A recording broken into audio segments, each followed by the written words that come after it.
नमस्कार, आपने लॉगिन किया है one India Hindi YouTube channel और मैं हूं आपके साथ पूजा वशिष्ठ।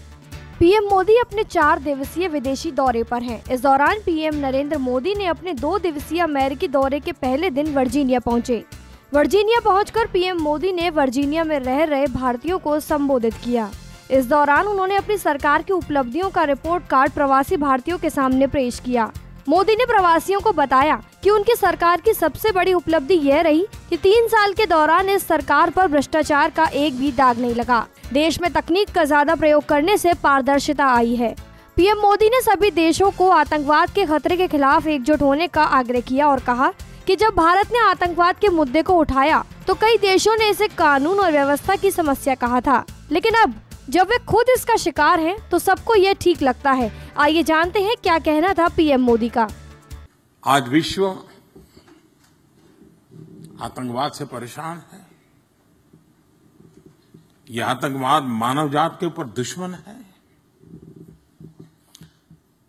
विश्व के कई देश जब भारत आतंकवाद की बात बताता था आज से 20-25 साल पहले, उनके गले नहीं उतरता था। विश्व के लोगों को लगता है ये तो आपका लॉ एंड ऑर्डर प्रॉब्लम है, क्योंकि उन्होंने भुगता नहीं था, अनुभव नहीं किया था। आज विश्व में किसी को टेररिज्म समझाना नहीं पड़ रहा है, टेररिस्टों ने समझा दिया है। हम समझाते थे, समझ नहीं आता था, टेररिस्टों ने समझा दिया है।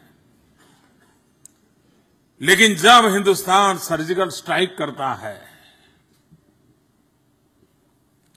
तब दुनिया को ताकत का अनुभव होता है कि भारत संयम रखता है, लेकिन जरूरत पड़े तो भारत अपने सामर्थ्य का परिचय भी देता है। इसके बाद पीएम मोदी ने अपने देश के लिए वसुधैव कुटुंबकम का नारा बताते हुए कहा कि हम विश्व के कानून में बंधे हुए हैं, क्योंकि ये हमारे संस्कार हैं। हम विश्व के कानून का पालन करते हुए वही करते हैं जो सही है। पाकिस्तान का नाम लिए बिना ही मोदी ने कहा कि वक्त आने पर हम लोगों को जवाब भी देते हैं। आइए सुनते हैं क्या कहना था पीएम मोदी का। विश्व के कानूनों से बंधे हुए हैं क्योंकि वो हमारे संस्कार है, हमारा स्वभाव है। हम वसुधैव कुटुंबकम की कल्पना ये सिर्फ थोथे शब्द नहीं है, ये हमारा चरित्र है, हमारा स्वभाव है। हम ग्लोबल ऑर्डर को तहस नहस कर करके अपना डंडा जमाने वाले देश नहीं है। हम दुनिया के नॉर्म्स का पालन करते हुए, इंटरनेशनल लॉ का पालन करते हुए हमारी सॉवरेनिटी के लिए, हमारी सुरक्षा के लिए, हमारे जन सामान्य की सुख शांति और प्रगति के लिए कठोर से कठोर कदम उठाने का सामर्थ्य रखते हैं और जब भी जरूरत पड़ी लेते रहे हैं और दुनिया हमें कभी भी रोक नहीं सकती है। इसके बाद पीएम मोदी की स्पीच में वही हुआ जो अक्सर होता है। उन्होंने अपनी करीब आधी स्पीच होने के बाद अपना आक्रामक रुख दिखाया।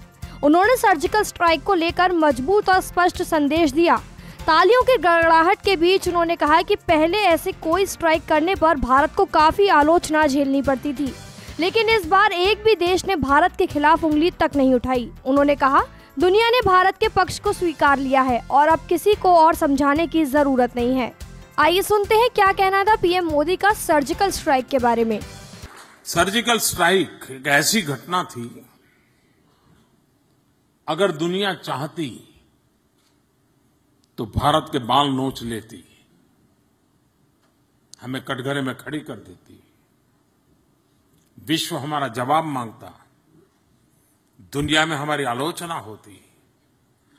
लेकिन पहली बार आप सबने अनुभव किया होगा, भारत के सर्जिकल स्ट्राइक के इतने बड़े कदम को विश्व में से किसी ने भी एक सवाल नहीं उठाया। पाकिस्तान का नाम लिए बिना ही मोदी ने कई बार पाकिस्तान की चुटकी ली। सर्जिकल स्ट्राइक की तारीफ करते हुए पीएम ने कहा कि हम धैर्य रखते हैं, लेकिन वक्त आने पर सर्जिकल स्ट्राइक भी करते हैं। हम पूरी दुनिया को आतंकवाद समझाते थे, तब कोई नहीं समझता था। अब पूरी दुनिया को आतंकवाद समझ आने लगा है। भारत के इतने बड़े सर्जिकल स्ट्राइक पर दुनिया में कहीं भी सवाल नहीं उठे। सर्जिकल स्ट्राइक से दुनिया को भारत की ताकत पता चली है। पीएम मोदी ने अपनी स्पीच के दौरान पाकिस्तान पर जमकर निशाना साधा और पाकिस्तान का नाम लिए बिना ही उसे जमकर कोसा। इस खबर में फिलहाल इतना ही। देश, दुनिया और राजनीति से जुड़ी अन्य खबरों के लिए देखते रहिए one India Hindi YouTube channel.